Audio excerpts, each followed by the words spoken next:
7-րդ տարին է, որ այդ համակարգը կա, մարդիրամների պաշտպանի համակարգը։ Ձեր կարծիքով կայացած է Հայաստանում դա։ Բայց իսկ ով է տեղյակ դրանից ընդհանրապես։ 10-ից 8-ը կասեն չկա, 2-ը կասեն որ իրանք ծանոթ ունեն, գումար ունեն, կարան զանգով մանգով հարցեր լուծեն։ Չէ, գիտեք, ես ընդհանրապես ավելի լավ է այդ հարցին չպատասխանեմ, որովհետև երբեք չեմ հետաքրքրվել։ Այսինքն ձեզ հետաքրքիր չի ձեր իրավունքները ինչքանով են պաշտպանում։ Չէ, երևի հետաքրքիր չի, գիտեք։ Լարված աշխատանք է, ժամանակ չունեմ ստեղծագործական։ Ստեղ մնացողն է կործանված։ Դա հենց հիմա ջղայնացած եմ, ուրիշ բաներ չխոսեմ, հետո խոսակցություն չլինի։ Իրավունքների հետ կապված։ Այո։ Ինչ խնդիր կա։ Այն իրավունքը, որ թորնիկին չէ, երեխուն մորից կտրում են եւ թույլ չեն տալիս, որ ծնողի մոտ գնա երեխեն։ Այդ իրավունքները։ Արմեն Ինչյաներ։ Հարությունյան։ Հա, Արմեն Հարությունյանը, ոնց որ ասում է,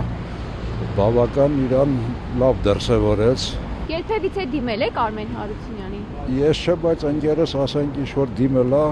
Բոլորովին պաշտպանված չի մարդու իրավունքները, բոլորովին։ Ոչ միտեղ մենք չենք զգում։ Բոլորը այստեղ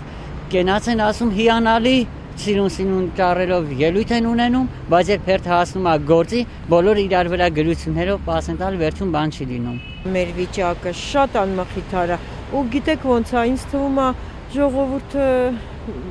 վաղվա օրվա վրա ոչ ոք համոզված չի, ինչ կլինի, աշխատում են, կարողա չաշխատեն, չգիտեմ, չեմ կարող ասել, ու բոլորը ուզում են գնան այստեղից։ Հենց նախ առաջինն են, որ կրթությունով, լեզուների իմացությունով մարդ նա չի կարողանում գործի տեղավորվի, որովհետև ասում են միջև 30 տարեկան ենք ընդունում, բայց ինչի պետքա չընդունեն, կոնստիտուցիայով մենք սահմանափակում ունենք աշխատանքի ընդունվելու։ Իսկ պաշտպանները անկախ են քաղաքական հարցերից,